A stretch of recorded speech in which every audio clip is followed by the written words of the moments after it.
Hey, Renter Retires, it's Adam Schroeder here with another episode, and today I am proud to be joined by Reed Goossens. He is the founder of RSN Property Group, and we are going to talk about his real estate journey and then how he's helping investors as well. So thanks for joining us. Adam, great to be on here. We're just having a great chat about rugby. If you can see in this, the ball in the background. Oh, God, I can't point. Where is it? That way. It's the back foot. The Gilbert ball in the background. Mine's over there. It's not behind me. Yeah, it's when ruggers collide, we found our Ford symmetry, except Reed was limber enough and in shape enough to be asked to move to the backs at a later point in life, and nobody ever bothered asking me to move out there. So Reed, we always want to start off with going back to the beginning.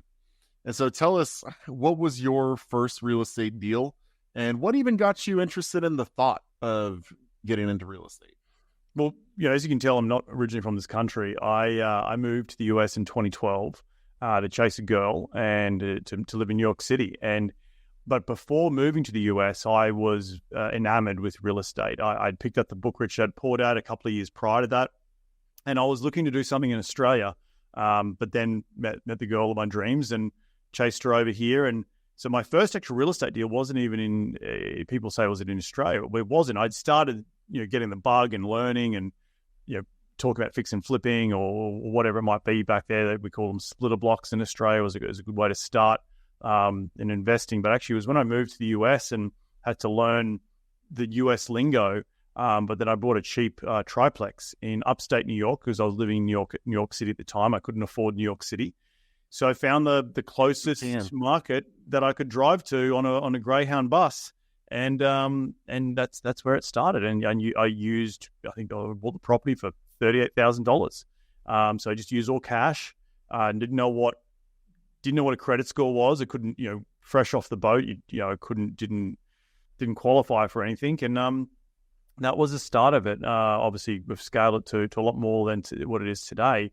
But yeah, it started way back just in getting, amassing the most amount of real estate with the limited amount of money I had at the time. So, yeah. Yeah. So since then, have you ever bought any real estate back home, or are you all US based? Mostly US based. I've got one passive investment that I'm involved with in a ground up construction warehouse deal or industrial deal in Brisbane, Australia. Slowly starting to shift some of the focus back to the Aussie market to see what's back there and just keep my finger on the pulse. So, yeah, it's I want to do something back there eventually, but just how long that will take me to do that is when you know something so well here, it's hard to give that up.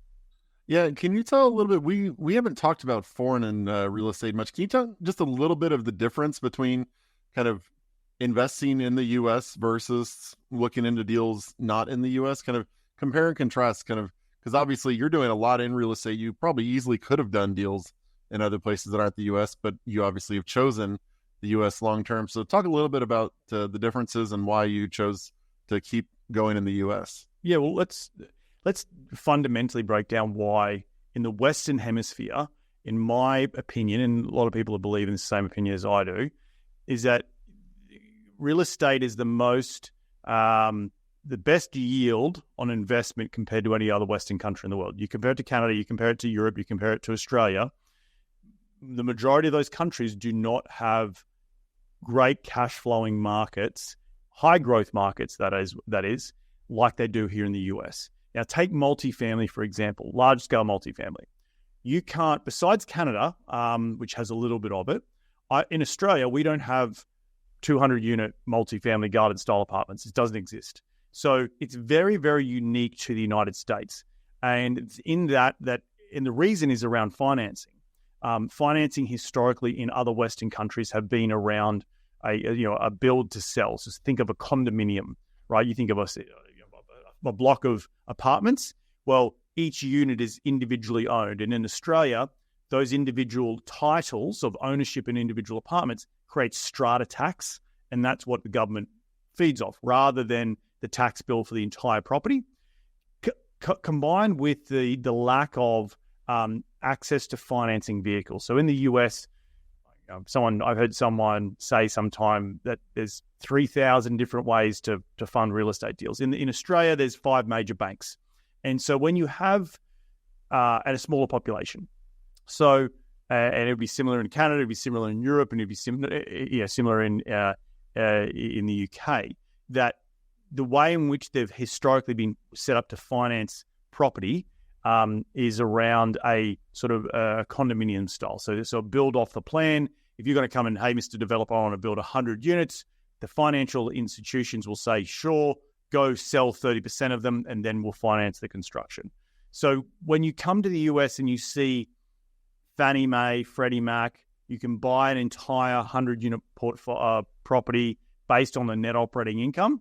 It's very different compared to where I come from. So the question about why have you decided to stay here isn't around that particular instance, that there's just a lot more opportunity here for me to continue to grow my portfolio in and around the commercial real estate space based on financing, based on affordability, based on cash flow, and based on growth.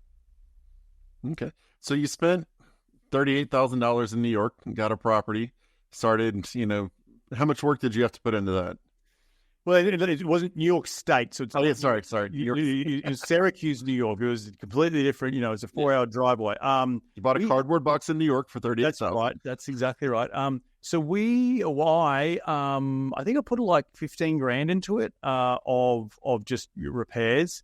Just not knowing what I needed to know at the time, but ultimately on paper it was like a 13 cap, and but learned pretty quickly what that meant for risk in terms of the types of tenants. And ultimately what I ventured into was probably a C- D+ area, Section 8 housing, and the first property I ever owned, there was a drive-by shooting. So I got to learn pretty quickly as a fresh-faced, bushy-eyed Australian these types of low socioeconomic neighborhoods are like compared to where I'm from in Australia. And it was eye-opening. But the big takeaway is that you don't get to deal number 10 without doing deal number 1. And it's really, really important to get that first deal under your belt so you can get out of the starting blocks and do more deals.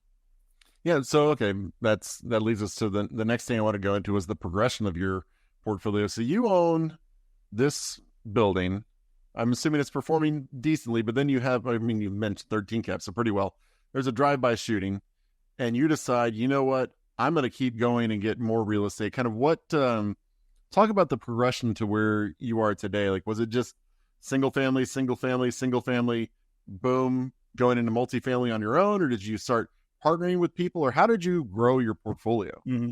And let's give some context for the listeners. So today, the total portfolio valuation, meaning the number of deals we've purchased, and we've sold deals out of this, but the total number is around 800 million. That sounds like a big number, right? And we can talk a little bigger than 38,000. Yeah. A little bit bigger than 38,000. So you asked questions of, well, how have you done it? Well, it's all through the vehicle of syndication, where we raise money and we go out and acquire 20, 30, $40 million assets. And we've been doing that since about 2014, 2015. In the beginning, it was raising money for other people's deals. So I was a co-GP, so to speak. I was a partner, a JV. But the last 8 years, we've been doing it all ourselves as a lead sponsor, finding the asset, raising the money, closing on it, and then executing it over a period of time. Yeah. So, but in order to get there, you went from the bright-eyed, bushy-tailed kid buying the one to now I'm raising other people's money. I'm assuming there was something that happened.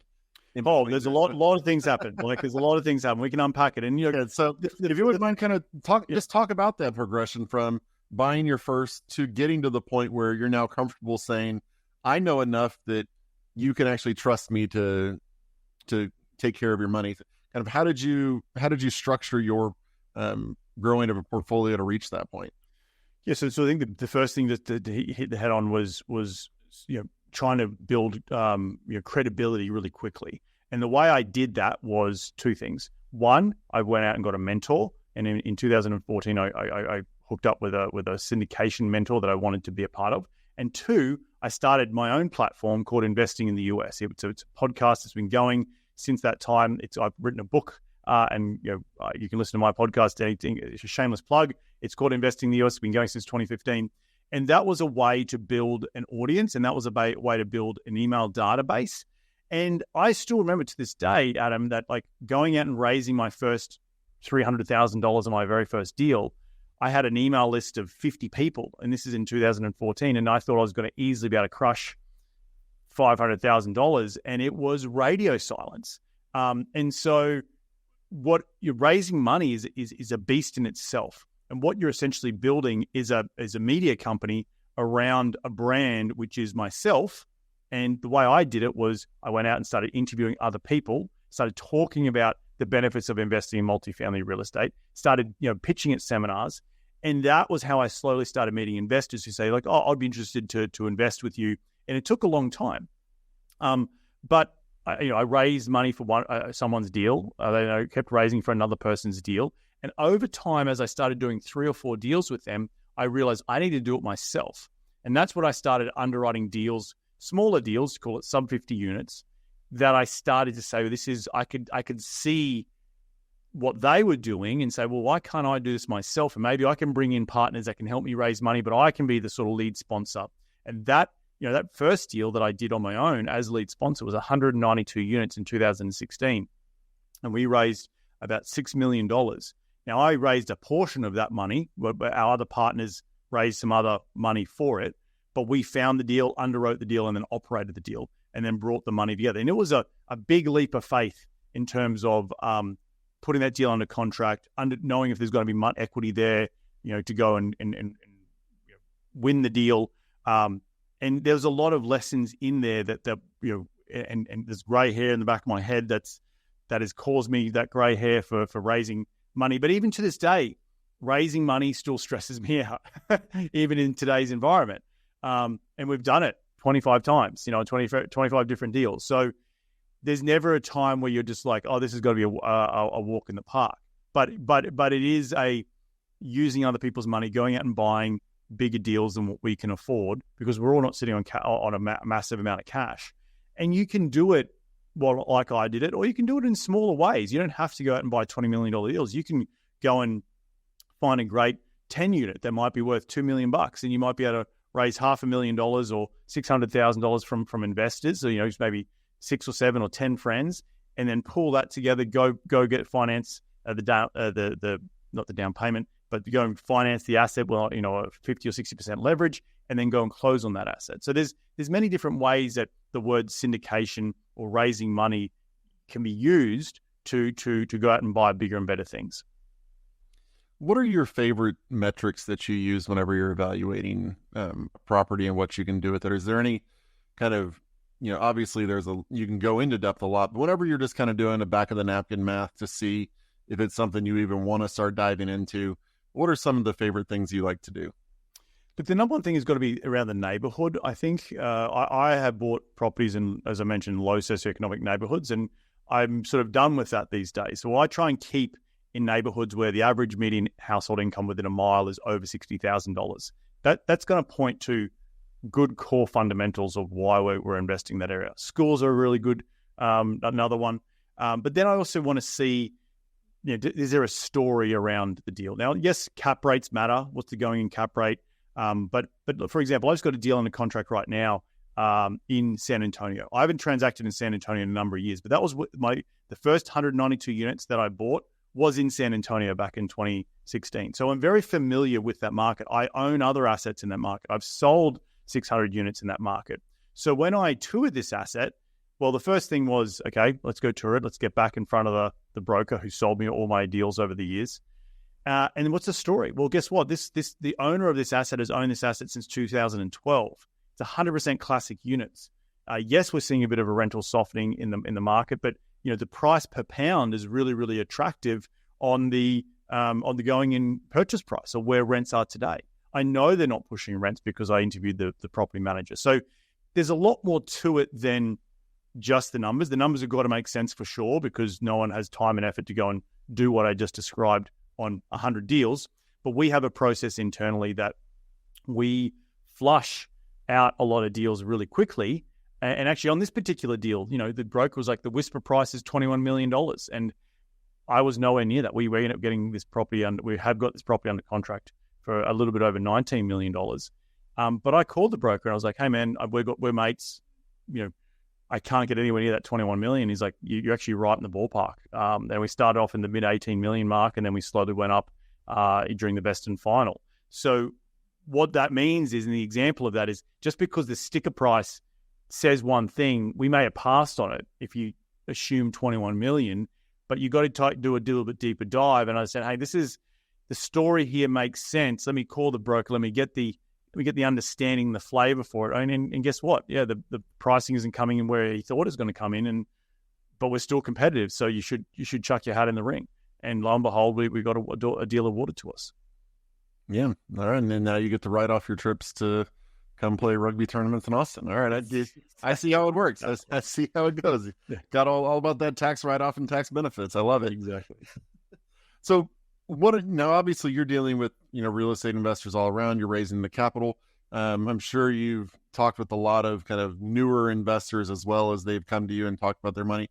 What are some of the things that you're hearing from people in regards to kind of their concerns about the real estate market in general? Because I'm assuming, especially right now with, with your money raising, that people are expressing their concerns about the real estate market now, because for some reason people seem to have a lot of fear. So what do you say to them whenever they say, Reed, I just don't know if now's a good time to get into real estate and be investing my money here? Yeah, look, we are seeing a lot of distress in the commercial real estate market because of high interest rates. We've seen a great run up in the last 10 years.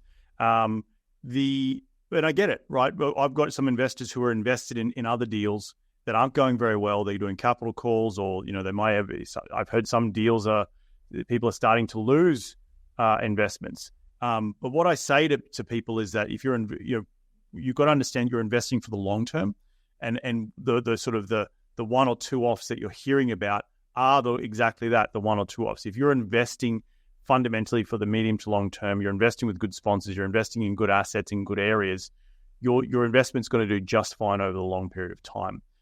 But sure, the newer investor is going to be a little bit more gun shy today because of the higher interest rates, right? We were all reeling from the fact that the Fed has increased, the fund rate by 500% in a period of 18 months, to fight inflation. So that has had trickle down effects to the average day American, to the credit card bills that you pay, to the grocery stores, to the gas you put in your car. I get that, and that will also have the same sentiment with first time investors.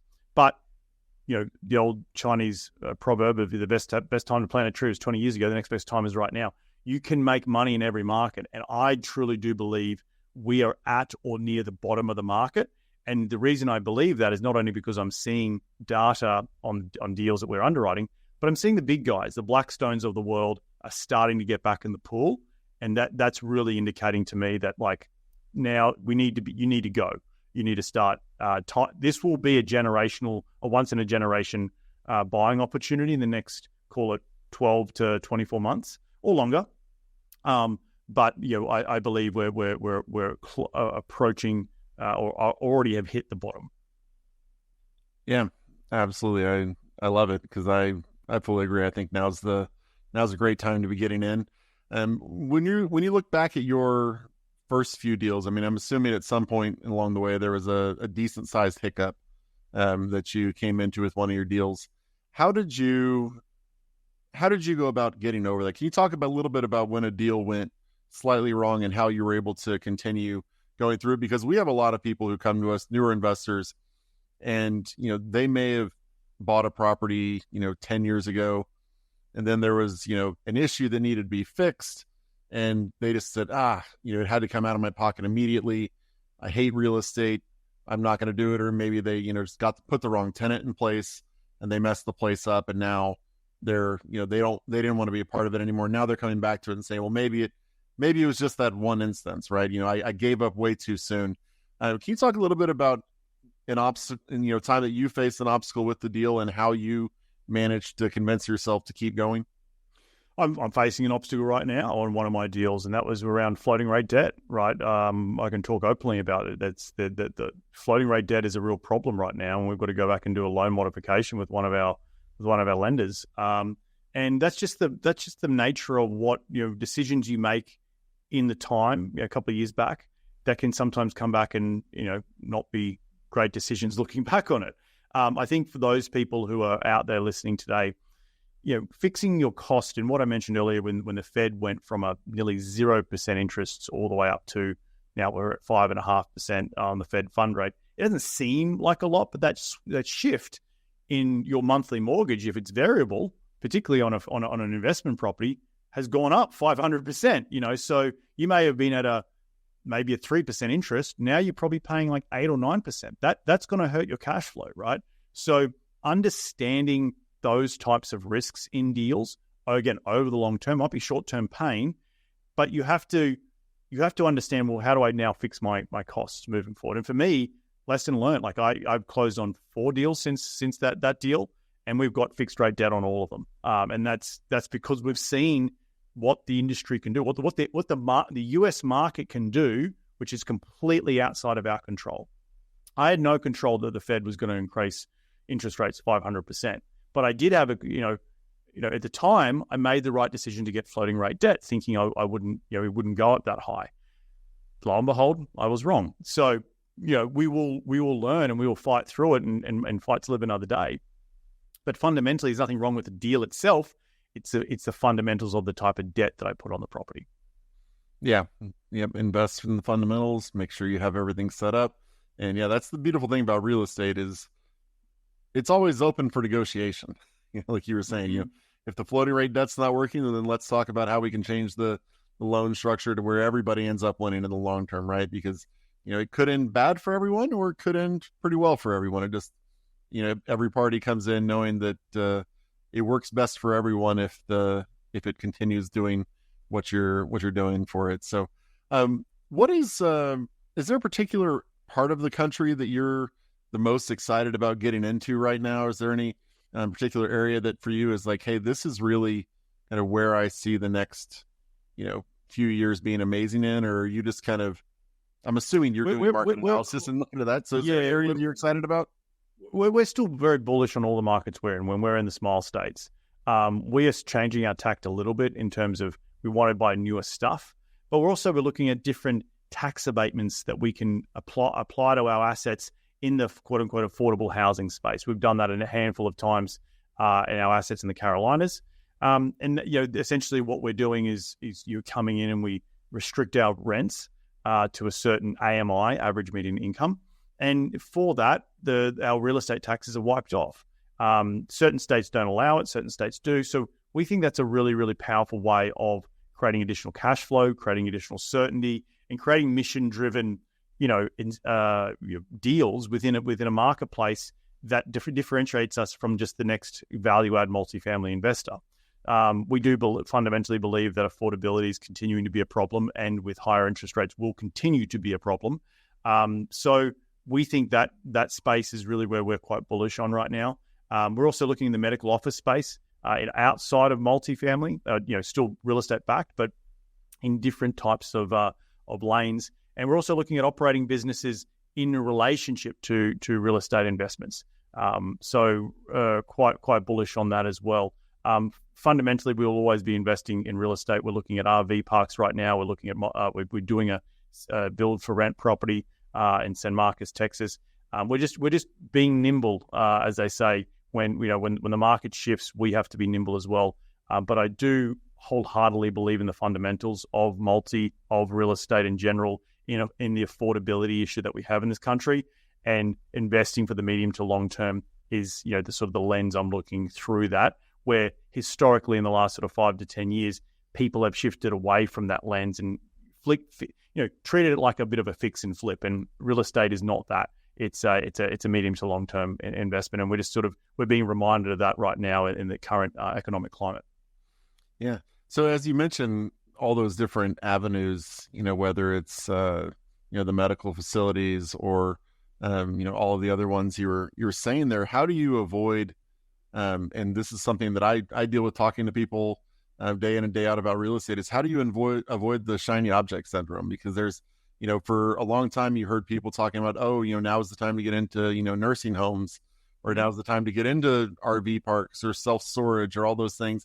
How do you avoid the shiny object syndrome? Yeah. So anything that I pick up we've got a process.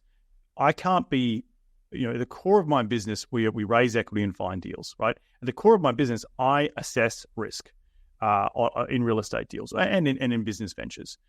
How do I assess risk? It's the way I assess risk is through repetitively doing the same task over and over again. So I need to go look at 50 medical deals to get a callus on my hand to say, I now understand the risk of how these operate.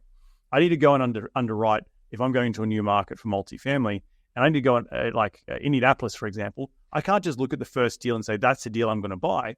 I need to go and underwrite 20 to 30 deals in that market to understand what's the cap rate, what's the expense ratio, what people pay for payroll, what's the insurance in that market, what's the real estate taxes like, what's the eviction laws like, and doing it over and over again like that, and underwriting deals, and I don't care what deals it is, RVs, medical, business buying, multi, that is what we do. We have to continually push those reps, and once you push those reps enough times, you'll be able to better understand risk, to then be confident to go out and make offers on deals because you're backed by data. So anyone listening to this podcast, even starting out in the single family space, I encourage you to, it's not sexy, but look at multiple deals when you're getting started. And I'm not talking about one or two, I'm talking about like 20 to 30 deals to really, really, really understand a market and understand the asset type. And once you have become a master of that, then you've come from an area or a place of confidence to say, I know what a deal looks like when it comes across my desk. So when a deal comes across my desk in multi, I can quickly analyze it very boom, boom, boom, boom, boom. But, 10 years ago when I started, I'd be scratching my head about like, well, what's happening? And even to this day, when I'm looking at a new asset class, I need to break it apart and put it back together again. But the fundamentals still need to be the same. Can I control the revenue? Can I control expenses? And can I do it at scale? And if I can meet those three things, then I'll be able to go out and master that asset class and be able to roll it up into a strategy. Fantastic. Well, I appreciate the time you spent educating us about all of this. So Reed, I want you to tell people, you covered it a little bit earlier, but just remind people about what the RSN Property Group does and kind of who who is the best fit for what you're doing. Yeah, so we are a real estate syndication platform. We raise money from our investors, and they invest alongside of us in our deals. Our avatar is someone who doesn't have the time or energy, who wants to go out and buy or be invested in to find deals, but they know the benefits of investing in real estate. They might be a high-income earner. They need to offset some taxes by investing in physical assets. Well, they invest alongside assets that we manage and run. And we also invest our own money into those deals. So we have a portfolio, as I mentioned, about 800 million. And we do it. Our typical hold period is 3 to 5 years. And we look to recycle investors' capital into new deals as we go along. All right. And tell people how they can best get a hold of you. The easiest way is to go to rsnpropertygroup.com, or you can reach out to me at reed@rsnpropertygroup.com. All right. Well, Reed, thank you so much for joining us today. Really appreciate the time you spent with our listeners. Everybody, if you want to go to our website and start underwriting some of the deals we have there, you can find it at renttoretirement.com. That's at renttoretirement.com. And as usual, if you have any questions you want us to answer in future episodes, please send an email to podcast@renttoretirement.com. That's podcast@renttoretirement.com. Really appreciate the time you spent educating yourselves today. Talk to you on the next episode. Thanks for watching the Rent to Retirement YouTube channel. Check out some of our other videos, like this one, or this one here.